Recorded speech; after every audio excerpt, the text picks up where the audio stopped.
Buenas noches, queridos hermanos. Hace un par de semanas culminamos la predicación de la primera epístola del apóstol Juan y ahora vamos a continuar con nuestra exposición de la segunda epístola del apóstol Juan. Y en esta ocasión nos toca iniciar la segunda epístola, que es la más corta de todo el Nuevo Testamento, junto con la tercera epístola de Juan. Antes de iniciar analizando los primeros textos, vamos a entender un poco el contexto de esta epístola. El tema principal de esta epístola es la importancia de amar la verdad. El contexto de esta epístola es la misma que ya estudiamos en la epístola anterior de Primera de Juan, y es que en ese tiempo muchos falsos maestros se infiltraban en las iglesias y en las casas de los creyentes que en ese tiempo eran supervisados por Juan. Como dice en Primera de Juan capítulo 2, versículo 19, que estudiamos semanas atrás, dice: salieron de nosotros, pero no eran de nosotros, porque si hubiesen sido de nosotros, habrían permanecido con nosotros, pero salieron para que se manifestase que no todos son de nosotros. Tras abandonar la comunidad de los creyentes, estos falsos maestros iban de iglesia en iglesia, aprovechándose de la hospitalidad de los creyentes mientras enseñaban sus falsas doctrinas. Los maestros apóstatas no solo invadieron las iglesias, sino que también trataron de influir en los hogares de los creyentes, aprovechándose de la hospitalidad que tenían los creyentes en ese tiempo. Este mismo problema también enfrentó Tito en Creta, y dice en Tito capítulo 1, versículo 10, porque hay aún muchos contumaces, habladores de vanidades y engañadores, mayormente los de la circuncisión, a los cuales os preciso tapar la boca, que trastornan casas enteras, enseñando por ganancia deshonesta lo que no conviene.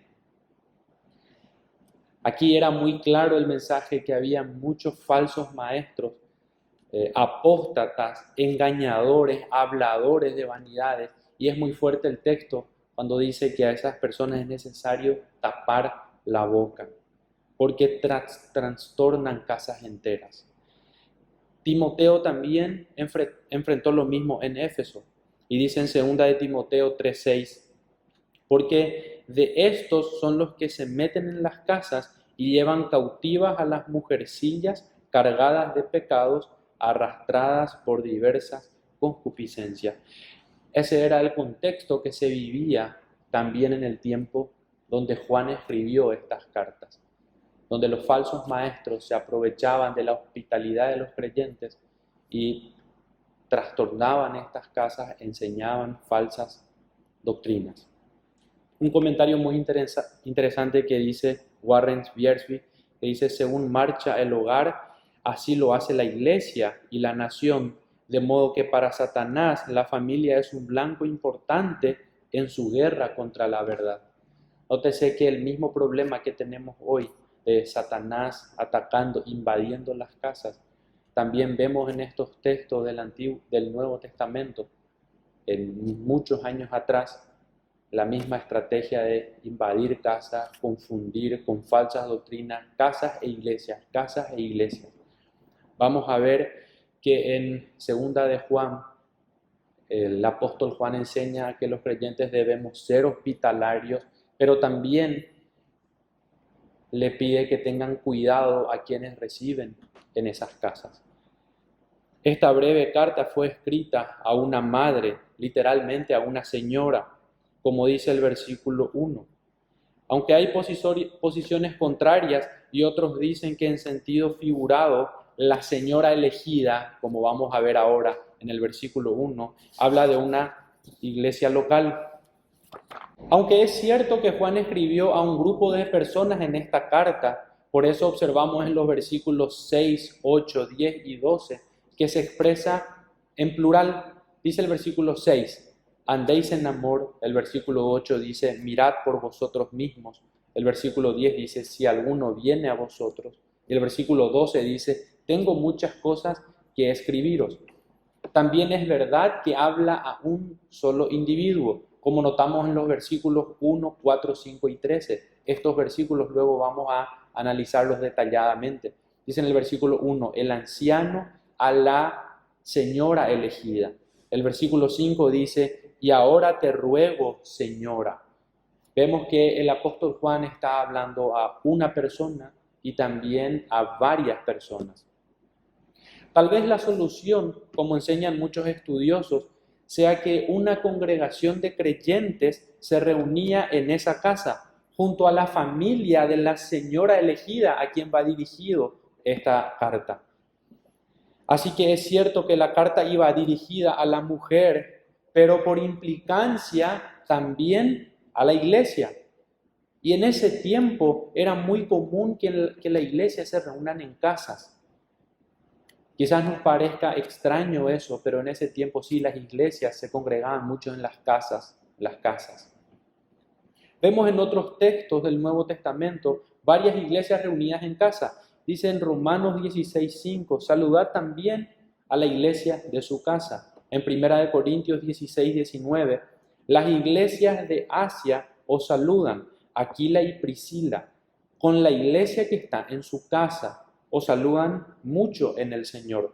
En Colosenses capítulo 4:15 dice, saludad a los hermanos que están en la Odisea y a Ninfas y a la iglesia que está en su casa. Filemón 2, y a la amada hermana Apia y a Arquipo, nuestro compañero de milicia, y a la iglesia que está en su casa. Vimos varios textos en el Nuevo Testamento donde era común que las iglesias se encuentren en las casas. El interés de Juan era que esta mujer santa no permita que nada falso entrara a su casa o a la iglesia que quizás se congregaba en su casa. Y en el versículo 10 es claro Juan con esto y le dice, si alguno viene a vosotros y no trae esta doctrina, no lo recibáis en casa, ni le digáis bienvenido, porque el que dice bienvenido participa en sus malas obras. En estos 2 miércoles nos toca exponer los 6 primeros versículos de la segunda epístola de Juan. Y para ello te pido que me acompañes con una lectura de los 6 primeros versículos. Dice segunda de Juan, los versículos del 1 al 6. El anciano a la señora elegida y a sus hijos, a quienes yo amo en la verdad. Y no solo yo, sino también todos los que han conocido la verdad, a causa de la verdad que permanece en nosotros y estará para siempre con nosotros. Sea con vosotros gracia, misericordia y paz de Dios Padre y del Señor Jesucristo, Hijo del Padre, en verdad y en amor. Mucho me regocijé porque he hallado a algunos de tus hijos andando en la verdad, conforme al mandamiento que recibimos del Padre. Y ahora te ruego, Señora, no como escribiéndote un nuevo mandamiento, sino el que hemos tenido desde el principio, que nos amemos unos a otros. Y este es el amor, que andemos según sus mandamientos. Este es el mandamiento, que andéis en amor, como vosotros habéis oído desde el principio. Antes de exponer los versículos y los textos, te invito por favor que me acompañes en una oración. Padre Celestial, gracias por este día que nos das. Gracias, Señor, porque podemos estudiar tu palabra, que podemos aprender de ella libremente, Señor. Gracias porque tú dejaste escrito todos tus mandamientos, todo el misterio que nosotros debemos conocer y todas las enseñanzas, Señor, para la iglesia, para nuestras vidas, para nuestra familia, Señor. Te pido que nosotros podamos ser santificados por tu palabra, Señor, porque como dice Juan, tu palabra es verdad. Allí encontramos, Señor, la verdad. Gracias, Padre, por esta noche, en Cristo Jesús. Amén. Algo que notamos en estos textos es que el apóstol Juan utiliza 5 veces la palabra verdad en estos 6 primeros versículos. y 4 de ellas solamente en el saludo. Dice, voy a repetir el versículo 1, dice, el anciano a la señora elegida y a sus hijos, a quienes amo en la verdad. Y no solo yo, sino que también los que han conocido la verdad, a causa de la verdad que permanece en nosotros y estará para siempre. Sea con vosotros gracia, misericordia y paz de Dios el Padre y del Señor Jesucristo, Hijo del Padre, en verdad y en amor. Notamos que en los 3 primeros versículos el apóstol Juan utiliza 4 veces la palabra verdad. Por lo tanto, para nosotros como lectores de esta carta, esta palabra es verdaderamente importante. Muchas personas hoy día creen que la verdad absoluta no existe como tal y hoy está muy de moda eso. O quizás si existe no se puede hallar o conocer. Hoy estamos en los días de que todo es relativo, nada es verdad 100%, lo que para mí es así, para vos no. Entonces, hoy prácticamente la verdad en el mundo es algo que no existe o que quizás no se pueda hallar. Hoy día se argumenta que la verdad religiosa no existe y que la religión es solamente una preferencia personal. Hay muchas religiones, finalmente todos conducen a Dios. Eso es lo que hoy escuchamos mucho hoy día. Sin embargo, la verdad sí existe. Y la Biblia, que es la palabra de verdad, como vamos a ver en estas sesiones, se especializa en este tema. En toda la Biblia, en el Antiguo y en el Nuevo Testamento, podemos ver esta realidad, que Dios es el Dios de verdad. Dios asimismo se autodenomina el Dios de verdad en la Biblia. Y dice en Salmo 31:5, en tu mano encomiendo mi espíritu, tú me has redimido, oh Jehová, Dios de verdad. Esta expresión, Dios de verdad, para la gente de ese tiempo era muy fuerte porque tenían muchos dioses, habían muchos dioses, pero siempre en la Biblia, en el Antiguo Testamento, dice que Jehová es el Dios de verdad, el Dios de todos los dioses. En Éxodo 34:6 dice que Dios es grande en verdad.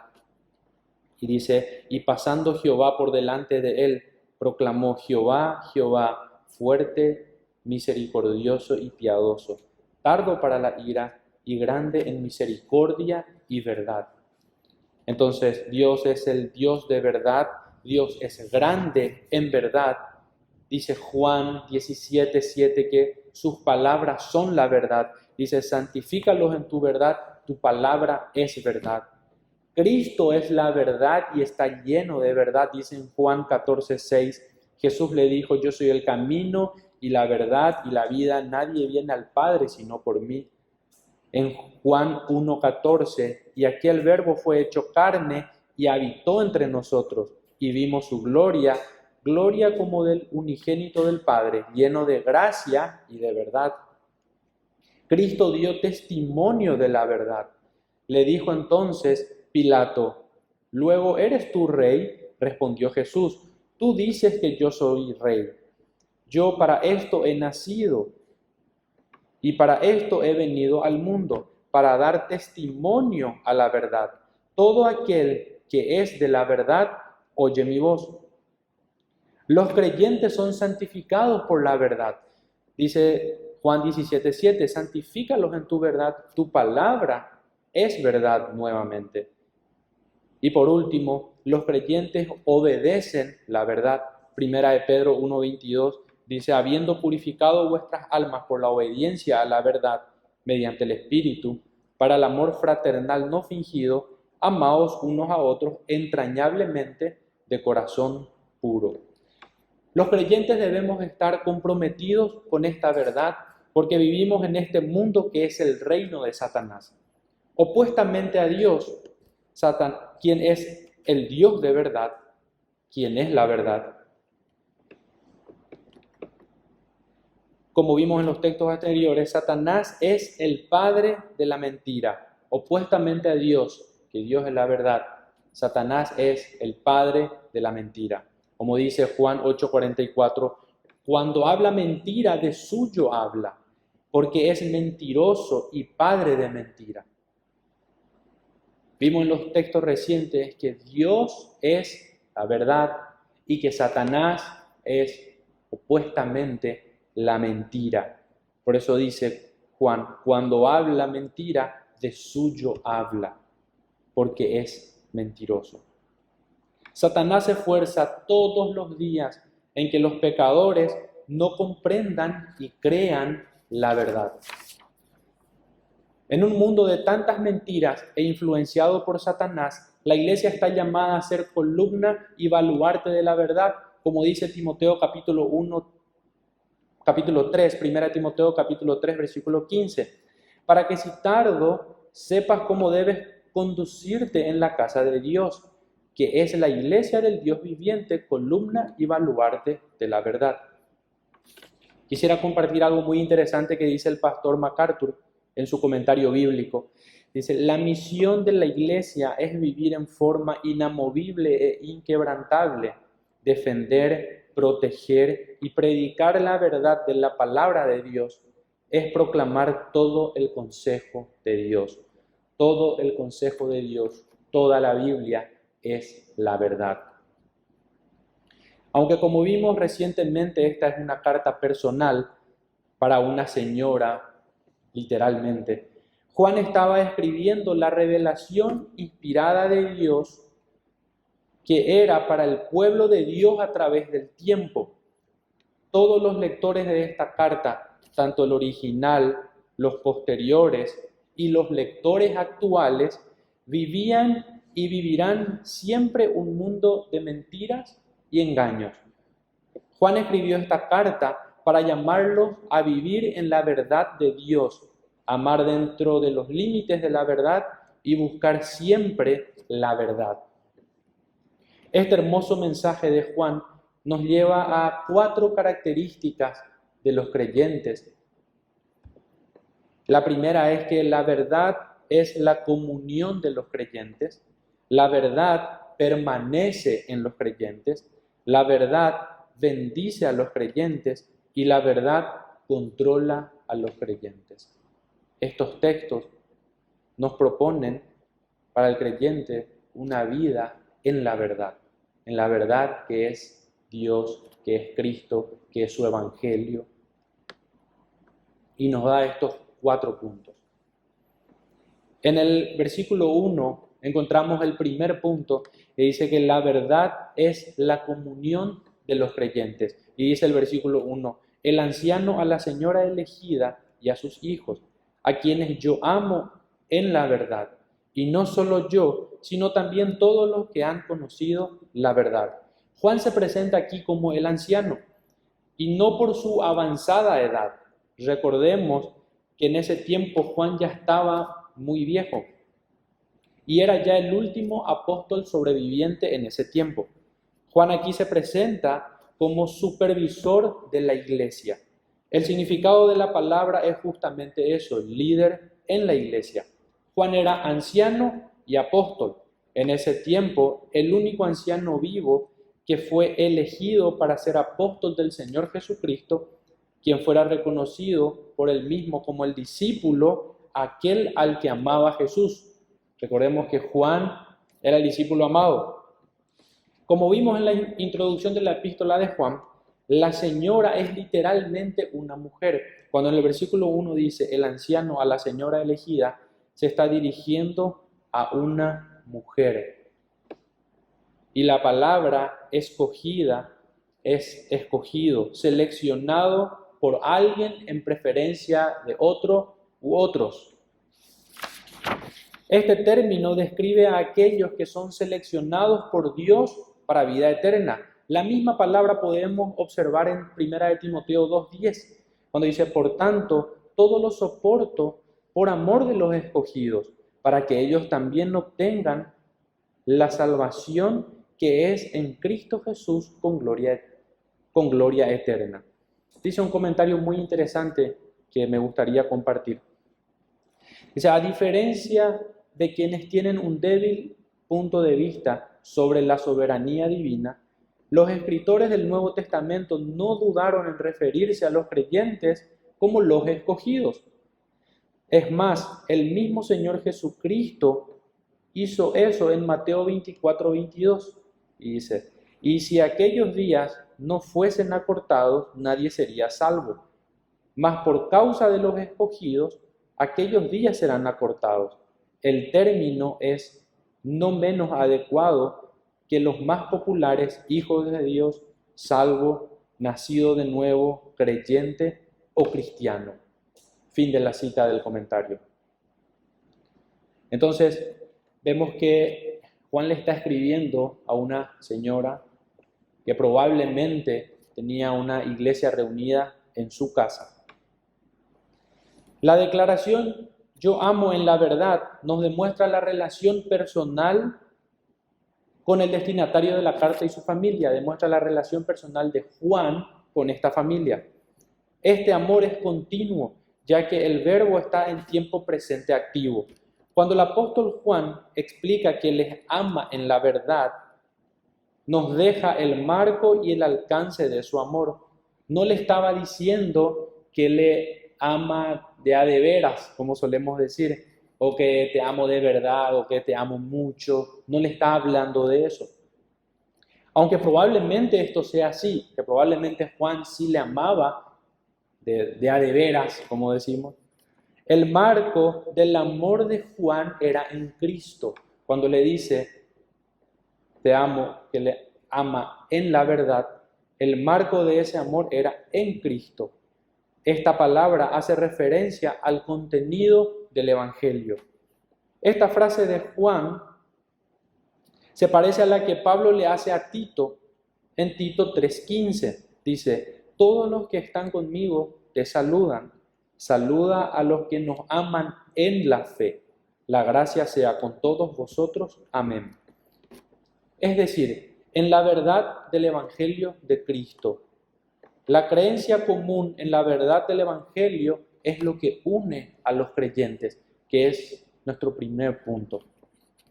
El apóstol Juan resume esta sección, que es el tema principal de esta carta, que la verdad siempre debe ser la base del ejercicio del amor. El afecto de los creyentes fluye de su compromiso con el Evangelio de Jesucristo. Dice justamente Juan en su primera epístola, y en primera de Juan 5:1 dice así, todo aquel que cree que Jesús es el Cristo es nacido de Dios. Todo aquel que ama al que engendró, ama también al que ha sido engendrado por él. No podemos tener una verdadera comunión con quienes han rechazado la verdad del Evangelio, ya que no tenemos ninguna vida espiritual en común con ellos. Y llevando a la práctica, a veces cuando amamos a los hermanos en la fe, amamos de una forma de verdad, tenemos algo en común con esas personas, vemos que esa amistad es muy fuerte porque hay algo que nos une, y eso que nos une es el Evangelio, es Cristo, es nuestra comunión en Cristo. A nuestros hermanos le amamos en la verdad, y en esa verdad es en Cristo. No podemos tener nunca una verdadera comunión con gente que ha rechazado el Evangelio de Cristo, porque tales personas están fuera de la comunidad de los creyentes. Porque se trata únicamente de aquellos que han purificado sus almas por la obediencia a la verdad y que tienen amor fraternal no fingido. Este amor en la verdad, este amor en Cristo, solo podemos tener con creyentes, porque son los creyentes que han purificado sus vidas en obediencia de la palabra de Dios. Y ese amor fraternal nunca es fingido. Dice en 1 Pedro 1:22, habiendo purificado vuestras almas por la obediencia a la verdad mediante el Espíritu, para el amor fraternal no fingido, amaos unos a otros entrañablemente de corazón puro. Algo asombroso que vemos en estos textos es la vinculación que hace el apóstol Juan del amor con la verdad. Son dos realidades totalmente compatibles entre sí. Los creyentes deben hablar en amor, pero también con verdad. Nosotros estamos llamados a hablar con amor, pero siempre también hablando con verdad. Dice en Efesios 4:15, sino que siguiendo la verdad en amor, crezcamos en todo en aquel que es la cabeza, esto es Cristo. Entonces, resumiendo, la verdad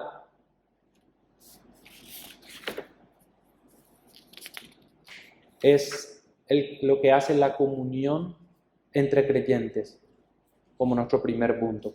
Y el segundo punto dijimos que la verdad permanece en los creyentes. Vemos en el versículo 2 que dice, a causa de la verdad que permanece en nosotros y estará para siempre con nosotros.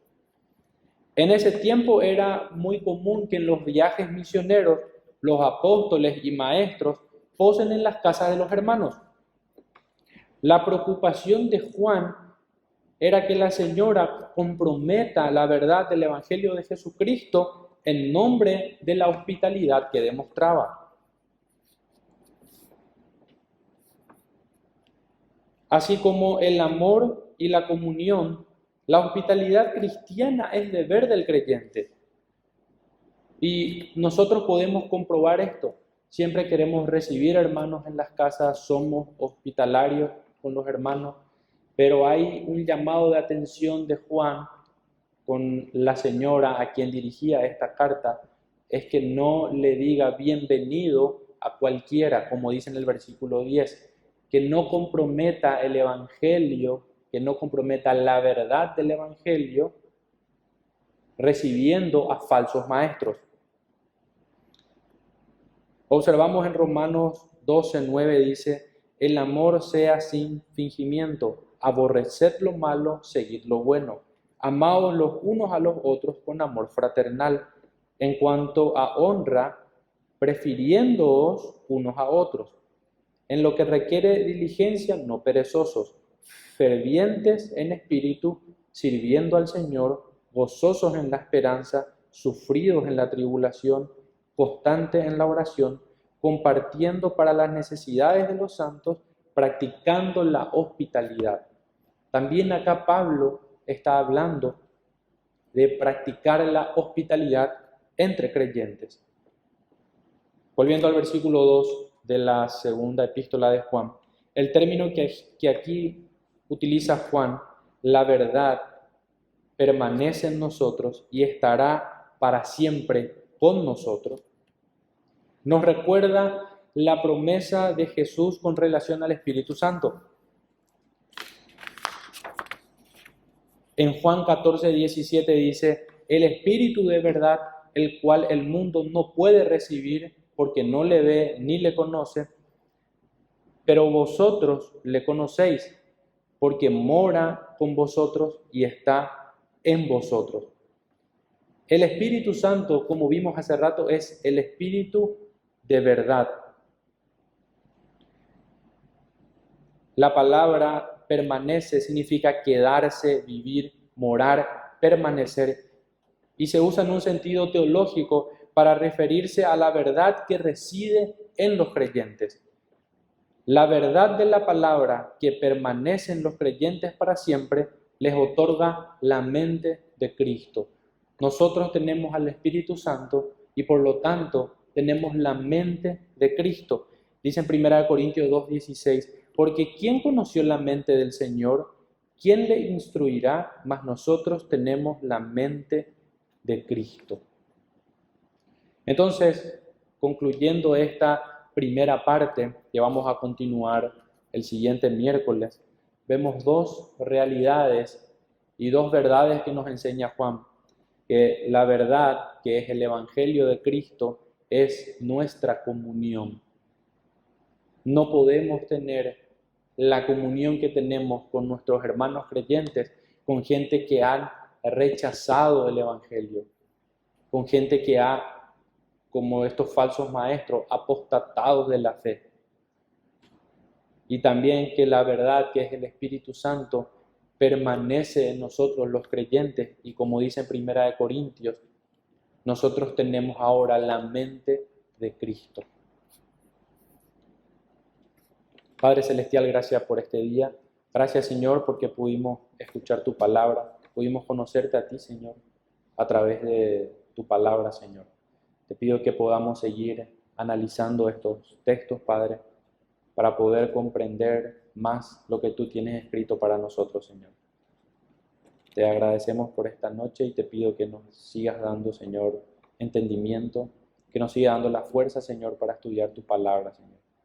Te pido que nos des entendimiento para poder conocer, Señor, y que podamos aplicar a nuestras vidas. En Cristo Jesús. Amén.